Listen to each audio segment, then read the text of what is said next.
Bon les gars, cette vidéo va être très compliquée. Bon, pour la coupe c'était un pari, hein. J'ai dû l'honorer malheureusement parce que je tiens toujours mes promesses. Voilà, j'avais dit il y a quelques mois à quelqu'un dans la cité que si Paris allait en finale de Ligue des Champions, mais je l'avais dit au mois d'octobre, hein, au mois d'octobre dernier. Je l'avais pas dit sur YouTube, mais je l'avais dit aux gars de la cité. Si Paris va en finale de Ligue des Champions avec cette équipe-là, c'était juste après la défaite contre Arsenal au mois d'octobre. Et ben je me peignais les cheveux en blond. Bon, le gars il a complètement raté, hein. Il a pas fait la coupe de d'habitude, mais voilà, bref, c'est fait. Bien sûr, on redeviendra brun à la fin, hein, bien sûr, mais voilà. Bref, c'est fait, c'est fait. Malheureusement, bon, je pouvais pas le savoir avant de faire la teinture, mais voilà. Malheureusement, Nono a fait une rechute. Et c'est très grave. Voilà. Comme vous le savez, Nono a fait un AVC le 2 mai dernier. Il a été une semaine en réanimation. Il a quitté la réanimation pour les soins intensifs. Et malheureusement, là, il a refait une rechute. Il a fait une thrombose. Donc, le pronostic vital est engagé. Et c'est bien triste. Voilà, c'est vraiment triste. C'est vraiment très triste. Après, il est surveillé en soins intensifs, mais malheureusement, il peut nous quitter d'un jour à l'autre. Et ce serait terrible quand même. Ce serait terrible. Mais bon, en tout cas, il est surveillé vu qu'il est en soins intensifs. Mais voilà, c'est pour dire, hein. C'est pour dire, il est dans cet état-là à cause de la cigarette, de la malbouffe, le fait de ne pas bouger, de rester complètement immobile. Ben voilà, il n'y a rien de pire. Il n'y a rien de pire. Il a fait tout à l'envers. Et le pire, c'est qu'il a fait un AVC en mars 2023. Il a fait un AVC en novembre 2023.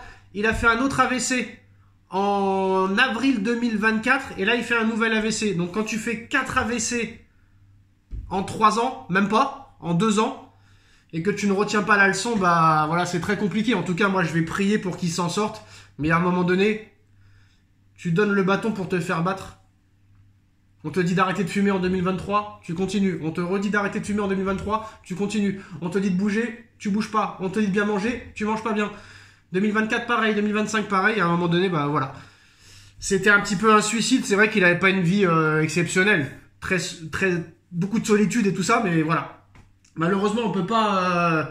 c'est compliqué, c'est compliqué, mais franchement, je serais vraiment très triste qu'il lui arrive quelque chose. En tout cas, j'espère qu'il restera avec nous...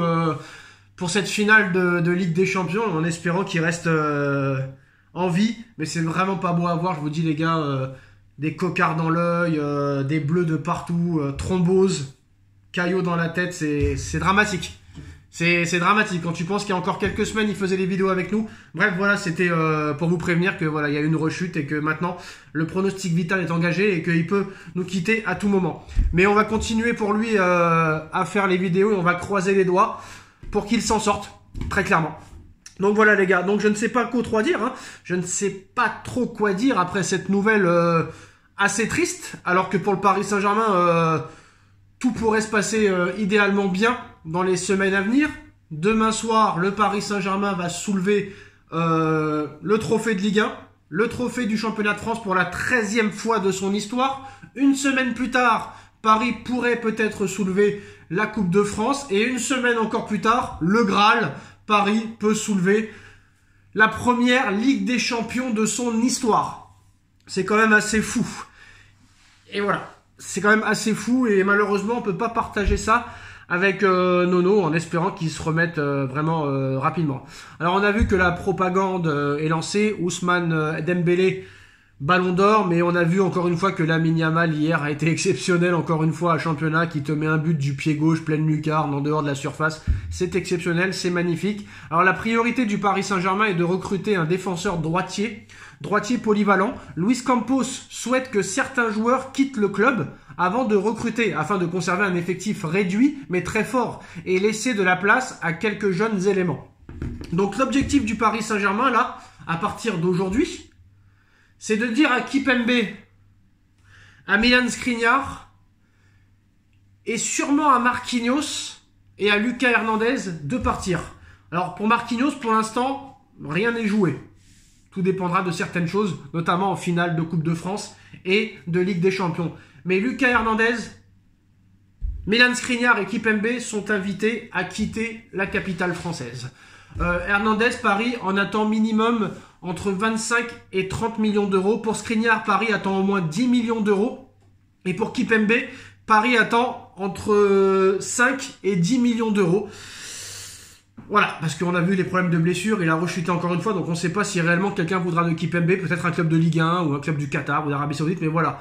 Paris attend au moins 50 millions pour les 3 joueurs, ce qui pourrait être possible. En ce qui concerne l'attaque, apparemment Aston Villa va lever l'option d'achat de 13 à 15 millions d'euros pour Asensio, sachant qu'il est arrivé gratuitement, ce sera 15 millions d'euros de bonus pour Asensio, c'est quand même pas mal. Skriniar lui aussi est arrivé gratuitement, si tu le vends 10 millions d'euros, il est arrivé gratuit, donc c'est pas mal. Kimpembe est formé au club, si tu le vends 10 millions d'euros, c'est pas mal. Après, Hernandez, ça va être compliqué de rentrer dans tes sous, mais il est encore bankable quand même, donc voilà, 50 millions, ça me paraît quand même assez acceptable. En ce qui concerne Kang In Lee, Paris attend une offre de 25 millions d'euros minimum pour laisser partir le milieu coréen. Et en ce qui concerne Kolo Muani, Paris attend quoi qu'il arrive une offre de minimum 40 millions d'euros. Voilà, Paris ne vendra pas Kolo Muani en dessous de 40 millions d'euros. Voilà, Paris est prêt à faire des sacrifices. Paris sait très bien qu'ils vont perdre une plus-value. Ils vont faire vraiment pas de marge du tout. Ils vont faire une perte de 50 millions d'euros. Mais voilà, le prêt de Kolo Muani à la Juve a été catastrophique. Je crois qu'il a mis que 4 ou 5 buts en 18 ou 19 matchs. Donc voilà, la Juve n'est pas intéressée. Et pour l'instant, ça se bouscule pas au portillon. Donc, Kolo Muani, ce sera minimum, quoi qu'il en soit, 40 millions d'euros. Donc 40 millions d'euros Kolo Muani, 25 Kang In Lee, ça fait 65.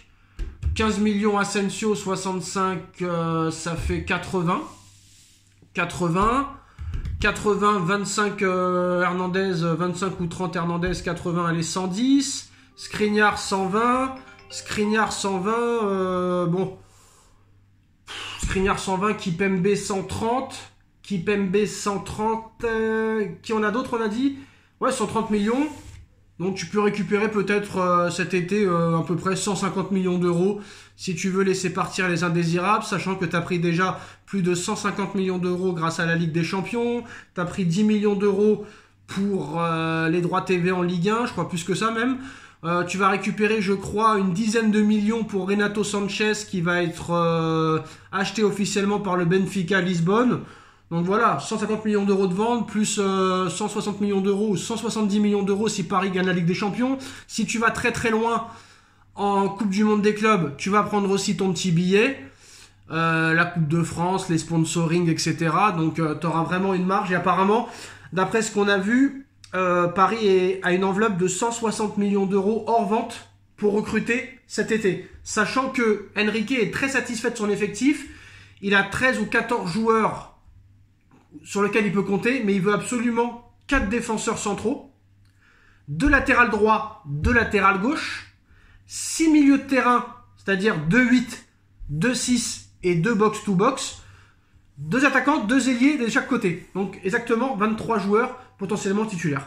Donc voilà les gars. En ce qui concerne Axel Tapé, il n'a pas participé à la séance collective ce matin. Il est retourné avec les U19, donc je pense qu'il va quitter le club. En soi, moi j'en vois pas un phénomène. Donc voilà les gars, c'est la fin de cette vidéo. Dites-nous en commentaire ce que vous en pensez et en espérant que Nono se remette très vite et qu'on évite le pire. Tchuss.